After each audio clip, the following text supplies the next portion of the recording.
At the WSGW studios, Alpha Media here, and I'm going to be presenting a special show to you today, Thursday. We're typically on our Tuesday lineup, but today we're actually Friday. Thank God it's Friday, right? And I'm going to present a show today primarily about the Unión Cívica Mexicana and its 80th anniversary. So much is happening at the Unión Cívica Mexicana these days that we want to bring a show to you that kind of presents what's happening from the milestone 80th year to Cinco de Mayo that's coming up quickly, as well as what we have been doing with the community in terms of educational attainment with Delta College. So there's so much, and I have a special guest, a good friend of mine today. Her name is Sandy Schwan, and she's the um, chief curator for the Castle Museum, and we got a big announcement to present to the community as well. So stick with me here on the live stream. Sandy's going to call in, and because she's got such a busy schedule, and we're going to talk so much about the Unión Cívica Mexicana and its 80th anniversary.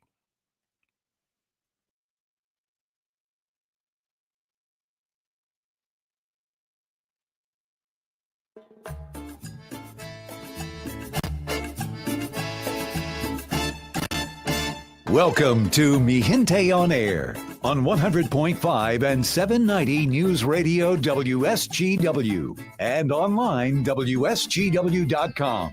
Now, here is your host, Larry Rodarte.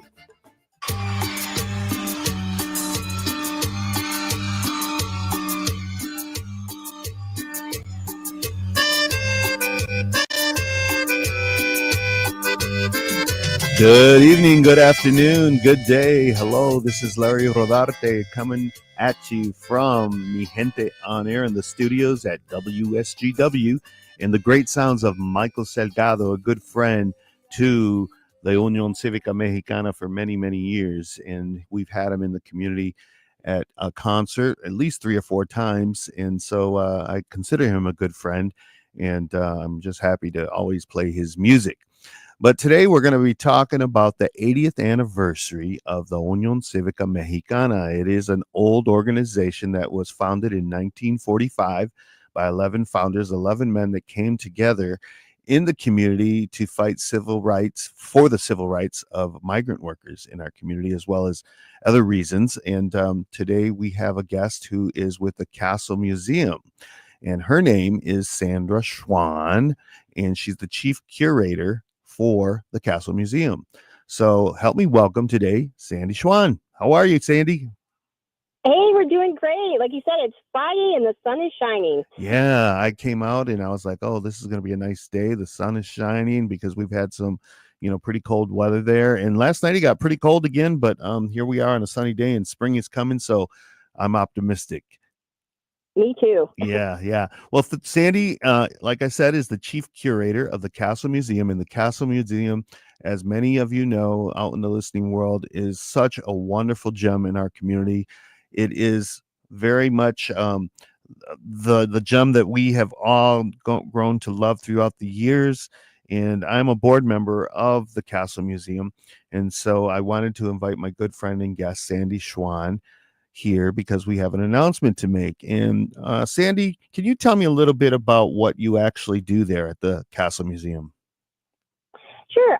So my primary job is to collect and preserve the stories of Saginaw County. The people, the places, the businesses, the organizations like Unión Cívica that are part of our community that tell such a rich heritage and make up who we are today, where we've come from, and where we're going in the future. So my job is to collect those stories, and one of the best ways that we do that is through artifacts. And people donate them to us, and so my job is to acquire those things as well as the stories that go along with them, and to preserve them, but also to share them. And we share them in many different ways through research, through exhibitions, through Facebook posts and things like that. So we look for ways of utilizing those collections, but we're also trying to preserve them for future generations as well. Yeah. So that 50 years from now, 100 years from now, those people living in that time will be able to have access to the history of Saginaw County. And by the way, Sandy and her staff over there, they do a great job putting out the exhibits. I'm always, really amazed at the creativity that you guys put out. And I know Jeff, the Jeffs. I'm going to say the Jeffs because we have three staff that are named Jeff. Could you tell me their last names? Yeah, it's Jeff Summer, Jeff Cottrell, and Jeff Pelkey. Jeff Summer is our staff archaeologist. Jeff Cottrell is our registrar and Sports Hall of Fame liaison, as well as our tech person. And then Jeff Pelkey is actually our coordinator of exhibits. And I want to give them their flowers, if you will, because like I said, they do a wonderful job at the Castle Museum, along with Sandy and a number of other volunteers and other employees. And so I want my listening audience to know that truly we have a gem at the Castle Museum. And if you haven't gone there recently, they're always changing exhibits and they're always updating, and it's just a wonderful place to spend on any given afternoon. So thank you, Sandy and staff, for doing what you do. And I want to tell you, this is really a great announcement that we're going to make here on my show, Mi Gente on Air, because I'm really excited as a board member. In 2020, when COVID hit, we were going to do a presentation for the 75th anniversary of the Unión Cívica Mexicana. 75 years in the community that we have existed from 1945 right to 2020, but then COVID did hit and we weren't able to do that celebration. So here we are, 2020, and we're on, or 2025, and we're on the 80th anniversary of this civic organization that has been there for our community. And I want to say that every Latino in the Saginaw Greater Lakes Bay region has been affected by the Civica in some way, shape, or form through the years, as well as their parents and grandparents, because we've been around for 80 years. And Sandy, I want you to make the announcement of what you and I have been working on and talking about in this last week. All right. So what we're looking at is we want to honor and celebrate with Unión Cívica, and so what we're looking at, Larry yesterday actually loaned us a binder that has wonderful historic photographs from Unión Cívica from the early days, from the 1940s up into the 1960s, 70s. I think there's even some 80s stuff in there. Haven't had a chance to go through everything yet, and I know that there's some additional materials to come, and we've talked about some other things. So as Larry said, we have a team that works at the castle. We all work together collaboratively, and what we're looking at is the possibility, if we can acquire enough information and images and documents and things, to put together an exhibit to celebrate with Unión Cívica their 80th anniversary. So that's what we're hoping to do. And so Larry and I were talking, but we need more. It's not just the images and stuff that we have from Larry, but we know that everybody has those personal images out there. So one of the things that Larry and I were talking about was acquiring more documents and things like that. So if and reaching out to your listening audience and saying, hey, do you have stuff? And we've always had a really good response from the Latinx community. We started a project 4 years ago when we had Prix Ball, and it was a traveling exhibit from Smithsonian on the Latinx influence on baseball. And we said we always do a local component, and we reached out, and the Latinx community was really great. They brought us wonderful pictures, and so we could tell those stories, because one of the things at the museum that we always say is it's really hard for us to share people's stories and history if we don't have artifacts to go along with them. And even if we can just borrow them, which is what we did for that exhibit and what we're looking at doing for this exhibit, we would like to borrow things and just say, hey, let us tell those stories and scan them in and do that. But since that play ball exhibit came on, that we did that, one of the things that we implemented at the museum was actually a photographing project called Chronicling Our Past. And we know that so many of these stories, I always like to say, one photograph does tell 1,000 words. And it's a way to look back in time, and they're just so wonderful, and people just gravitate to photographs when we utilize them. And so we said, we now have the technology to be able to scan these things that are still treasured heirlooms to people. They still want to maintain their photographs, and they don't want to necessarily donate them right now. But we're asking, say, hey, we borrow them, scan them. We'll give you a digital copy. We get to keep a copy, but we get to then use them at the museum and share those stories with our community, and tell your story out there. Yeah, and I had a hard time yesterday giving that binder to Sandy with all those historic pictures. I gave it to her, and then I was trying to reach back for it, wasn't I, Sandy? Yes, and we were having that conversation. Yeah, and it's like, and we don't take, and even as long as Larry's known us and he's a board member, it's still, these are treasured things. And, in this particular case, Larry has been the guardian. You've been the guardian of these things for so long. And so, when we borrow things, we take that very seriously because we know how special that they are. And once, these things are lost, they can't be retrieved. So, it's one of those things when somebody entrusts these things, and that's what it comes down to. And you actually said it, Larry. You said, Sandy, I'm loaning this way because I trust you. And that meant a lot to me. And I take that very seriously because people do entrust those things to us. Well, as well as their stories. Yeah, and let me just tell a story to the audience real quick.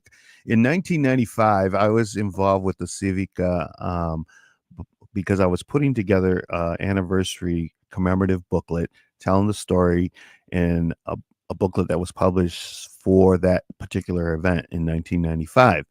And they were celebrating 50 years. And so I was meeting Mamie Antiveros, a longtime advocate for our community. And she was actually one of the original members back in the 40s after women were allowed to be in the organization. And she met with me at the Civica to actually identify people in the pictures that we had. And so Mamie and I were there, and I noticed that there were some gentlemen, Pablo Gonzalez, the late Pablo Gonzalez, and Roberto Flores. They were working, trying to get water out of the basement. And yes, the Civica has a basement, and there was like at least 3 feet of water down there, I remember. And it was a pretty big flooding at the time. And so they were trying to get hose out to the city sewer to get rid of the water in the basement. So I went down there. I don't even know why I went down there, but I went down there and I seen these bins of this they were notebooks that were in there that were in a bin, and they were filled, when I opened one up, filled with old documents from the founders from 1945. And there were pictures, and the documents were actually in Spanish. And so I was like, wow, these are actually, some of the actual initial documents of this organization. So I went up the stairs, and I said, Mamie, I can't believe what's down there. And it's in the midst of this flood. And she said, Larry, she said, and I remember specifically her saying, take them. And so I went down to the basement. I don't know what made Mamie say that. I think she knew that maybe I would hold them dearly to my heart and preserve them and be the keeper, like Sandy said. And so I went down there, and I got about 6 or 7 binders, as well as photographs of the historical the historical pictures of the Civica from 1945 and the 50s. And I've had them all these years. And so, it's time to share them in an exhibit at the Castle Museum.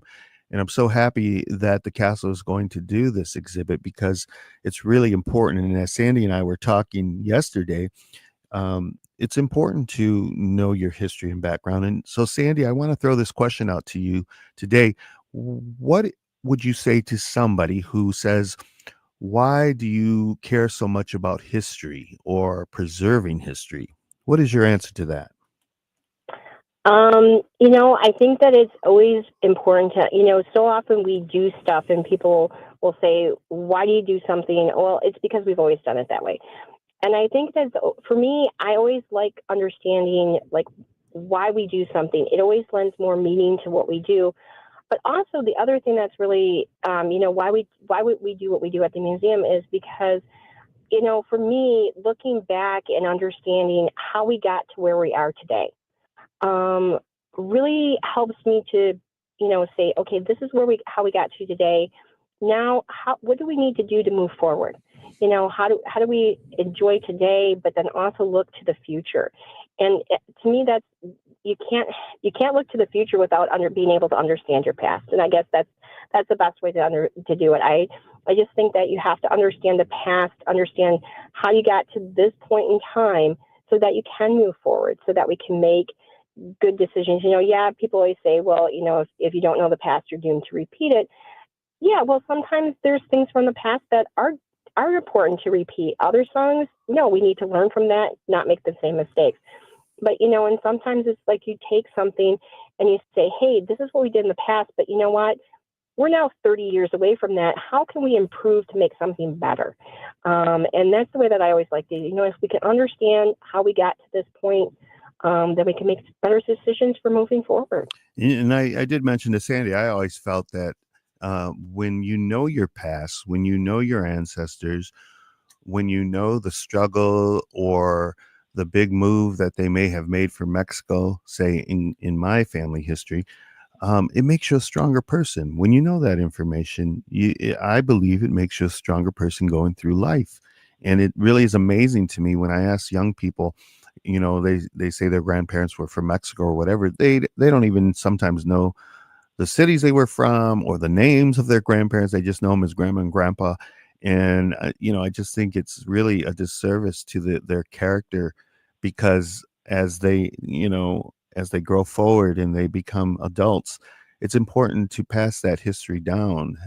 And it, like I said, makes them a stronger person. So that's what we're trying to do at the Civica. And with this interview today, we're kicking off talking about um, throwing a call to the community saying, hey, if you've got any paraphernalia, any pictures, any documents, because I know that there are families out there that are preserving that stuff because their ancestor, their grandfather, somebody was involved with the Civica, and they hold on to those items dearly, like I have.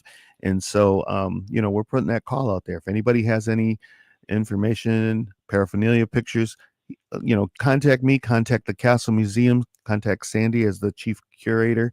And, let's make that part of this exhibit so that we can tell the story of the early settlers of Latinos in Saginaw County. Now, the first Latino was recorded in the Polk Directory. Those booklets that actually were kind of like a census. The first Latino that was recorded was in 1919. So we have been in this community for over 100 years, and we aren't going anywhere. And I say that with a grain of salt, of course, because, times are tough right now for Latinos across the nation. And that's one of the things that Sandy and I were talking about is in regard to this exhibit. I wanted to make sure that people understood why the Civica was formed. And basically, there were three reasons, and I'm going to say that right now. One of them was to fight for the civil rights of migrant workers, not only in Saginaw County, but in the state of Michigan, because migrants were treated so badly in 1945. And the other one was for educational attainment for our youth so that we could get them through high school. Many Latinos were not graduating at that time in 1945, and they were dropping out of school. And so the founders, really put forth a plan to try to push for educational attainment for the youth. And the other thing was, the other reason was to propagate our culture and heritage out in the community so that our young people wouldn't forget the language, they wouldn't forget their heritage and culture. And so there was, a number of reasons why they actually formed. And, I told Sandy yesterday, I said, isn't it funny, 80 years later, and we're kind of fighting the same fight in regards to civil rights. The times that we are living in are very difficult for Latinos in this country. And so what would you say, Sandy, to all of that and what I have expressed here? Yeah, like I said, it's one of those things where, looking at why the Union Civica was formed, and a lot of, and it's like, how many of your younger members even know that story? It's not to mention the community. And I think that it's really important to say, hey, you guys remember, this is why we did, this is why this came about, and we need to remember that, and we need to hold fast to that. And we need to see how maybe we can use those tools to deal with our current situation so that we can make a more positive and better future for everyone in Saginaw County, and especially for the Latinx community, but for everyone. all of our voices and all of our stories are so important, and they're woven together, and it's about being together. It's about sharing those stories. We all grew up in fact, one of the things that Larry and I were talking about yesterday in regards to that was the fact that my mom and grandparents actually lived not that far from where Larry grew up, or spent a few years of their life. They both lived on 12th Street. My family lived closer to Johnson. Larry's family lived between James and Lapeer. And my heritage on that side of the family was Czech. Where Larry's was Latinx, and so but we lived in the same neighborhood. We were neighbors. Our families were neighbors. And I think that's one of the things that's important about telling these stories is that we're neighbors. We are all Saginaw County residents. And these are part of our stories, whether you've been here for 5 minutes or 5 years or 50 years or 500 years, the indigenous population of Saginaw County as well. However long that your family has been here, those stories need to be told. They need to be shared and celebrated. And I guess that's, looking at it with Union Civica's 80th, we need to celebrate. We need to celebrate why they came together and that they're still thriving in their neighborhood. And I think that's wonderful. Oh, thank you for saying that, Sandy. And one of the things I mentioned was that propagating the culture and heritage out in the greater community, and that was big for them. For not only for their children in themselves, but for the greater community, as they were trying to assimilate into Saginaw County. And I'm not going to sugarcoat it. It was difficult. They weren't allowed to participate and utilize the auditorium of Saginaw. They weren't able to go into the Saginaw Club as Latinos. I mean, there was a lot of discrimination in those days that we just I think we're kind of getting an understanding of how history does repeat itself sometimes. And so we're going to talk a little bit more about that when we come back out of commercial. But we're talking with Sandy Schwan, the chief curator of the Castle Museum, the beautiful gem that we have in downtown Saginaw. And we're talking about the 80th anniversary of another gem in the community, the historic Unión Cívica Mexicana. Don't go anywhere.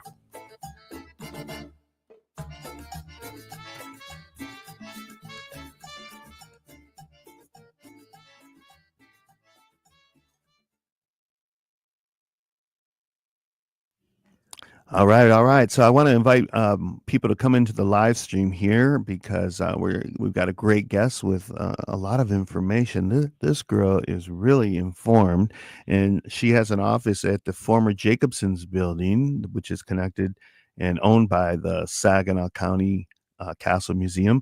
And so if you've got a question or you got a concern, or you just want to put a comment out in the chat room, go ahead, because we're here. And I know that this show here, Mi Gente on Air, is on the live stream today, which is Thursday. And then it's going to be broadcast on Saturday at 5 a.m. And then, today's Friday. I'm sorry. I get my days mixed up. Today's Friday, tomorrow's Saturday, and it will be broadcast on WSGW's 100.5 FM at 5 a.m. And then on Sunday at 8 p.m. I'm getting everything mixed up here, Matt. My producer's here looking at me, throwing me signs, and but so there's a chance to hear this show throughout the week on the live stream, as well as on the weekends on Saturday and Sunday. So I'm grateful for that, for WSGW for allowing us to have the show and giving us a voice at the table. But like I said, we want to invite people in the room, and if you want to ask a question or concern, put it in the chat room, and we will address it. So let's go back in the show with Sandy Schwan from the Castle Museum.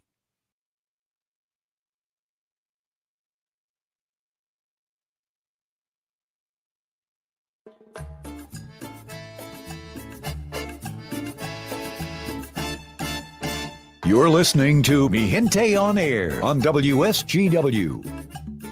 Welcome back. This is Larry Rodarte. I am your host here for Mi Gente on Air. And today we're talking about the 80th anniversary of Unión Cívica Mexicana, because we are in the preliminary stages as we have marched into 2025. We're already going into March.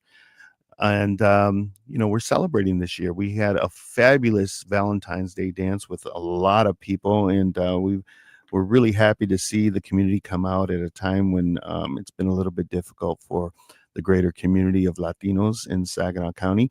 And so it was really nice to see close to 300 people at our hall, and just enjoying life and dancing to the music with Frank Rodriguez, who made the return to the historic Civica after 5 years with his band Desastre. And today we are talking about the 80th anniversary, having a celebration at the Castle Museum of the Unión Cívica Mexicana. So Sandy Schwann, she's the chief curator over at the castle, and she's with us today. Sandy, I wanted to ask you, when we talk about doing an exhibit for the greater audience out there, not just Latinos, but how does that process start for you and the staff at the castle? Well, usually one of the things that happens, I mean, sometimes we're aware of a historical event like the 80th anniversary this year. Sometimes people bring an idea to us.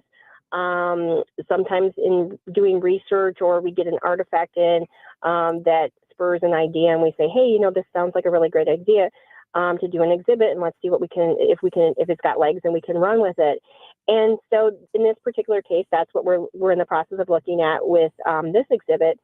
Is Larry had reached out to us saying, hey, it's the 80th anniversary. Is it possible that we can maybe do an exhibit? And so I said, well, Larry, we really don't have any artifacts that, to do some kind of an exhibit on it. And so him and I started talking, and you and I started talking. And so then you said, you looked at it, and I said, you talked about these binders and things. So I said, well, let me get them and share them with the rest of the staff so that they can review it, and the team that looks at exhibits and sees what we can do with it. And so that's what we're going to be looking at to see, what we can do is about doing this kind of an exhibit. But then you and I were talking too, and I said, if we can reach out to the community and get additional things, even, artifacts such as, you had talked about the Queen's Cape and borrowing that, people like, the photographs are wonderful, but if we can also add some three-dimensional objects. And I've been enjoying the music from the show, so I'm like, maybe even putting some sound to it. Those things all enhance an exhibition. So that's usually what we start with, and we start by looking at, okay, what do we have and what do we know and how can we tell the story? And so that's really kind of what we start with, is what do we have either in our collection or that we can get access to. In this case, you're loaning us these things so that we can tell this story. And so that's where it's starting. And then, as we go along, it'll be, as we see and commit to this, saying, hey, we've got enough stuff to do an exhibit. Then we start the research and the design process along the way. And then eventually the exhibition comes to life. Well, a few months back, I did give, or maybe it was a month ago, Sandy, I'm so lost with time. There was a book that I found when the flood was happening at the Civica, and what would you call that book? A memo book, or I don't know what it was exactly, but it was kind of like an early minutes. Yeah, early minutes. And what they did was, in the first pages of that booklet, it had the actual pageantry for the first queen and how they would sell tickets. And this is how they determined in 1945 who would be queen, by who sold the most tickets, who brought the most money into the Civica.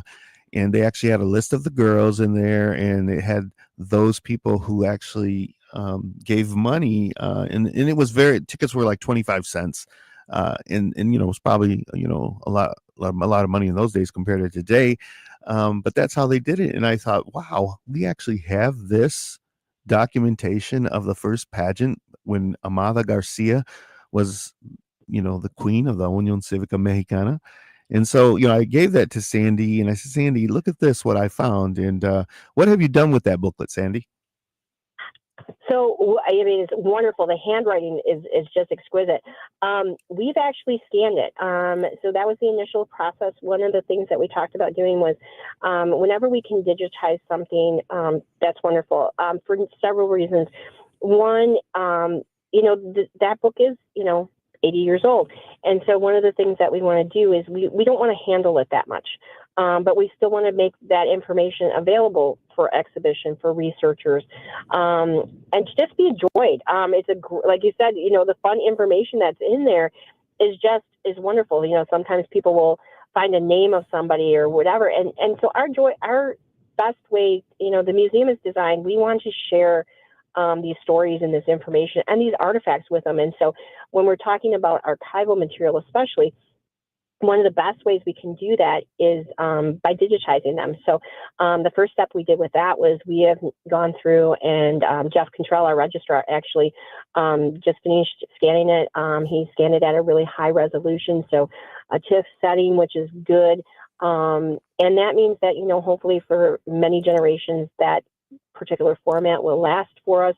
Plus, it allows us to, sometimes we like to enlarge documents so that we can use them in a bigger format, or just, sometimes if things are written really small, it's easier to read if we can enlarge it. So it allows us to utilize these in a lot of different ways. Plus, we can share things. And now, if members of Union Civica would want copies of this, Larry's going to have access to that. You're going to have access, and you can send that out to anybody that you want to.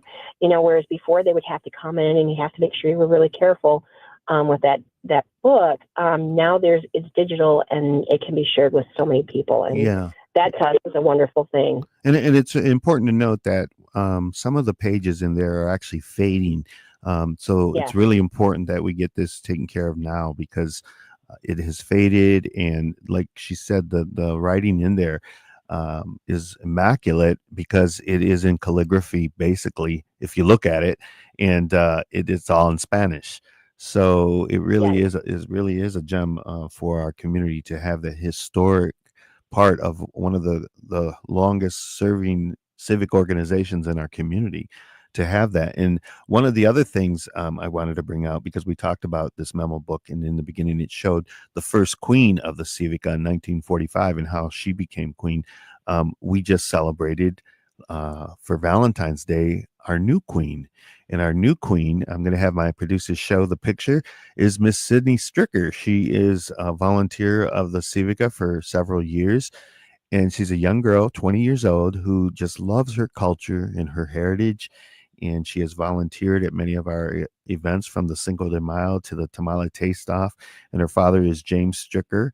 Her mother is Judy Shook. And she is just a wonderful gal who has a big heart.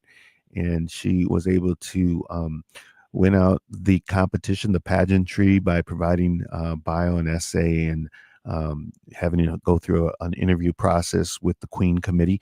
And so we're real happy to announce that Sydney Stricker is the Queen of the Unión Cívica Mexicana during their 80th anniversary celebration.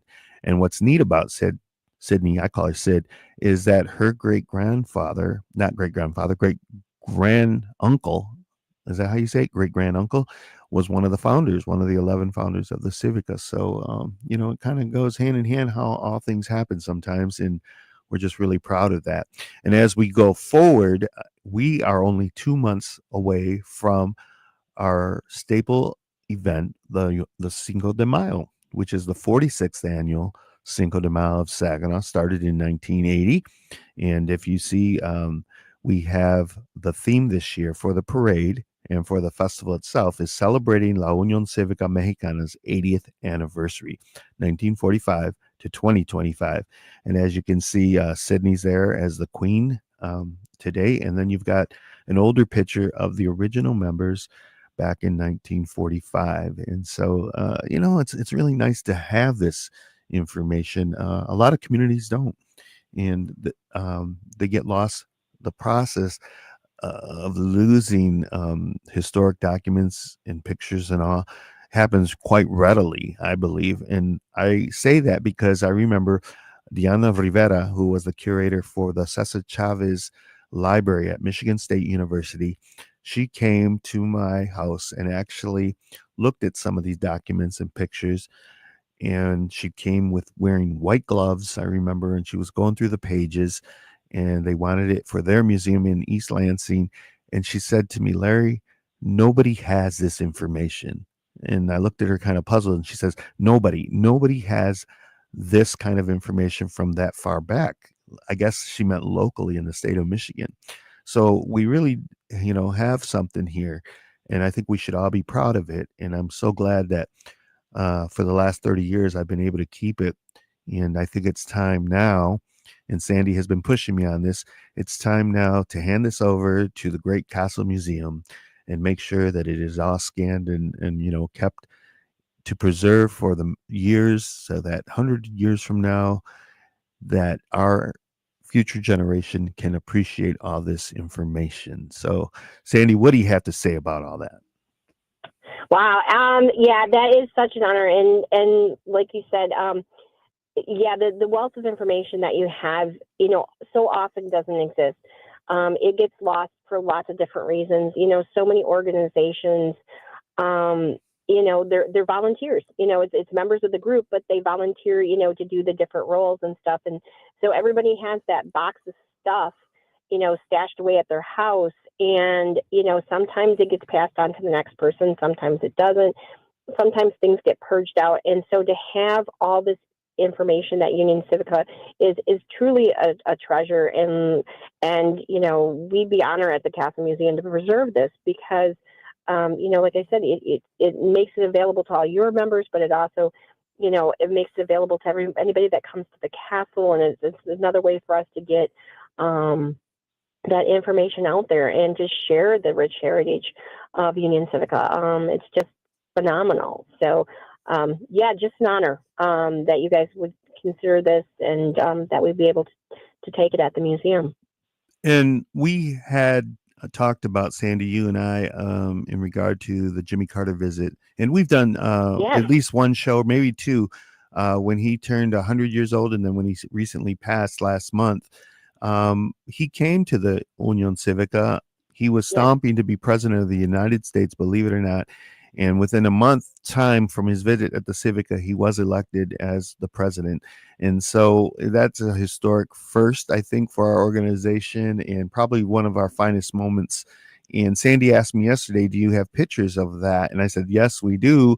The Saginaw News actually took a whole bunch of pictures of that visit, and they gifted us with a wall of pictures that we have on display for over 30 years now at the Civica. It's still there. And so Sandy, in her office over there at the old Jacobson's building, that's part of the Castle Museum, they have archival information from the Saginaw News. Can you tell me a little bit about that, Sandy? Sure. When the Saginaw News got ready to move out of their building that was downtown Saginaw for so many years, they have a large clipping, photographic, and negative file collection. And their new location, when they originally moved over by Court Street, was not going to be able to house that kind of thing anymore. And so they actually reached out and they partnered with both us and the Hoyt Library, the public libraries of Saginaw. And so part of the collection actually is housed at the Hoyt Library, and part of the collection is housed at the Historical Society, with the understanding that the museum can utilize it for research purposes. We can utilize it for exhibitions at the museum. We have agreement. All the images and things are so, like those images of Carter with Carter are actually copyrighted to the Saginaw News. So people can come and do research on it, and then we have a process that if researchers want to utilize those images, we actually contact MLive. And there's a process that they go through to get images and things like that. And so we assist them with that. So it's another way, and a lot of people, it's another wonderful resource that we still have in this community because, again, those clipping files, yes, we have access to digital copies now and through the state of Michigan, through Newsbank, which is wonderful, but still there's negatives and photographs between our building and between the Hoyt Library that are the originals. And so, being able to access them and being able to use them in an exhibit at the museum is just phenomenal. And so we give a shout out to MLive for partnering with us and allowing us to do that and to share those things with the community. So like the ones from Union Civica. So that's another resource that the Castle Museum has that we get to share with the community. Sandy, I wanted to ask you, when I worked at the Saginaw News many years ago, I think it was in the year 1996, I remember a gal that worked there, and it was her job to actually go through the daily newspaper and make clippings of prominent stories in each Saginaw News daily, where she would clip them out, and then she would actually file them in a filing cabinet that was pretty enormous in the center of the newsroom. And I just want to give her some acknowledgement today. And I don't know her name anymore, but man, that was a job. And I know that that's sitting there in the Castle Museum in Jacobson's Annex. And do you have any idea what her name was? Yes, I do. Her name is Lori Lee, and I praise her every day when we utilize that. Yeah. Because she, like you said, it's all, it's all cross-referenced, or it's identified, and so you can look by names or subjects and organizations and events and different things like that. And it's thanks to Lori, her diligent work. She had a library. She was a librarian, so this was a natural fit for her for doing this, and that's how she cataloged that. Yeah. It's in a library system, and so it's just really wonderful that we're able to utilize that. I know other museums that now have similar collections, and they didn't have a Lori Lee working for them, and so it's like stuff is by date or it's still all in boxes, and and it's not being able to be utilized. So yeah, fortunately, when we partnered with the Saginaw News and MLive, fortunately, one of the things is everything came intact, including the file cabinets and everything like that she has everything stored in. So it was just it's a wonderful resource that we not only that we can utilize, but we can make available to the public as well. Yeah, and as a writer for the Saginaw News, I was able to utilize those files if you had a subject or a person you were writing about, and you could look at past editorials or stories in regard to the topic. And so it was really useful for a writer or a journalist who was writing stories for the Saginaw News at that time. And so, yeah, kudos to Lori. I'm so glad you knew her name. I have the vision of her doing that work, but I couldn't remember the name. So thank you for that. And yes, kudos to Lori. Definitely. That's really something that we have that still in our community. So good. And we still get requests, not as frequent now that, like I said, MLive is available. But that was part of the agreement with the MLive and the Saginaw News, was that we would always make those clipping files still available to the reporters, and have answered numerous research requests by reporters up until just a few years ago, like I said, until Newsbank became available at the State of Michigan Library online. That makes it a little bit easier, but still, there's been several montages throughout the years of photo montages that we've done in conjunction with MLive, with having that collection, and often worked with the Jeff Schreier, one of the photographers there, and helping them get images and things like that for their photo montages, and that they would do I remember them doing a holiday one, so it was really fun looking back at some of the old Christmas parades in downtown Saginaw, the 1950s and 60s. I love some of the big snowstorms and stuff like that. So it's a lot of fun. Yeah, I love looking at those old pictures, especially like the ice storm of 1976. I remember living through that, and the big snowstorm of 1978. Kids today, they get mad over the little snow that we have, but boy, back in the 60s and 70s, it seemed like it sure snowed a lot more than it does today. But so thank you, Sandy. Thank you so much for being with me. It's been a pleasure. I said, Sandy, I need you to come on the show. And, she had to make sure it was all good with the Castle Museum. But because when Sandy and I get together, we talk, and it's like we can't even breathe, because we have so much that we want to share with each other. And like I said, the Castle Museum, I hope that everybody realizes what they have there in downtown Saginaw, and it's got a great staff. And it's nice to know that they are preserving our history in a big way. They have a new alcove to Henry Marsh, former Henry Marsh.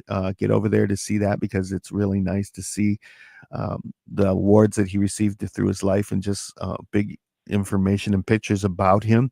And they're always planning different exhibits, and I'm so happy that they're going to do something for the Unión Cívica Mexicana to tell the story of Saginaw County and its residents. And so thank you so much, Sandy. Any last words as we go off the show? Yeah, well, I was going to say thank you so much for inviting me. It's always great having conversations with you. And like you said, if you get a chance, if you haven't been to the museum or it's been a while, please come and see us. We're open 7 days a week, and it's free to Saginaw County residents. So please come in and see us. Yeah, and if you want to go a step farther, you can actually join and be a member of the Castle Museum, and that's really important to help preserve our history as well, because we need the support from our community, members of the community. Contact the Castle Museum if you want to join. I think it's any donation that you actually want to make. I think $25 for an individual, and then the price goes up per family, and it gives you some benefits to attending and visiting the castle. So thanks, everybody. Thank you so much for joining me here on this special edition of Mi Gente on Air, where we talked about the 80th anniversary of the Unión Cívica Mexicana. We're putting the call out. If you've got any paraphernalia, any pictures, please contact me or Sandy Schwan over at the Castle Museum so we can tell our story. So thank you, everybody. We'll see you next week here on Mi Gente on Air.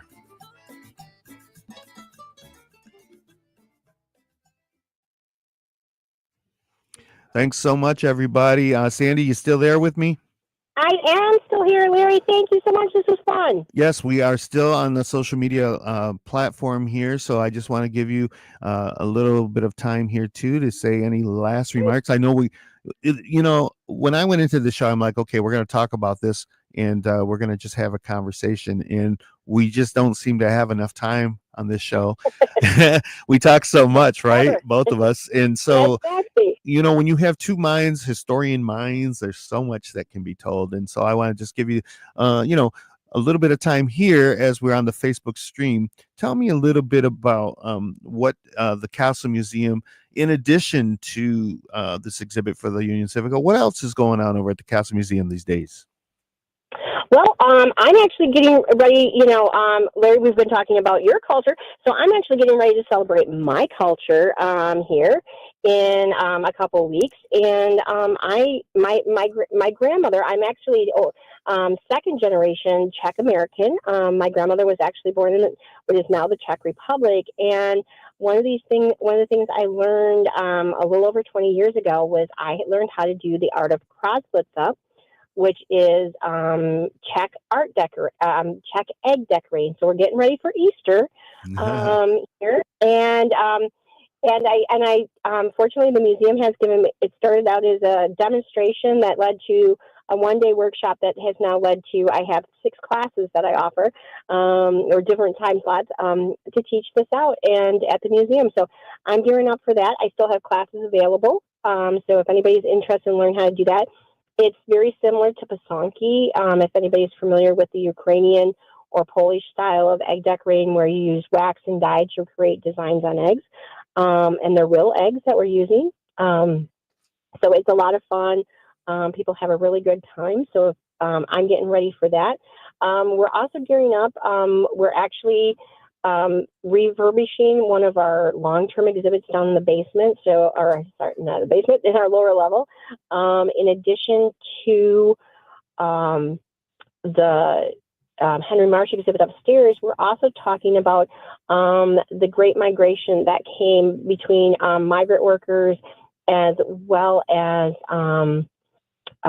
foundry workers coming up from the South. So there's going to be a new exhibition. We're renovating space down in our county history room area, just outside of automotive, because it really leans into the agriculture and the sugar beet industry here in Saginaw, as well as the early automotive industry. So we're really excited about that. That's coming up. That's going to be opening hopefully within the next month or so.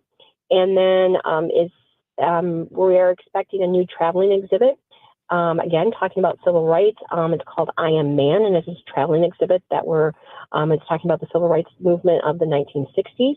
So we are very excited about that one coming up. So lots of things on our plate this year right now, and then we've got some wonderful new donations that just came into the museum. So working on processing them as well. So lots of new and exciting things going on. Wow, you guys are busy over there.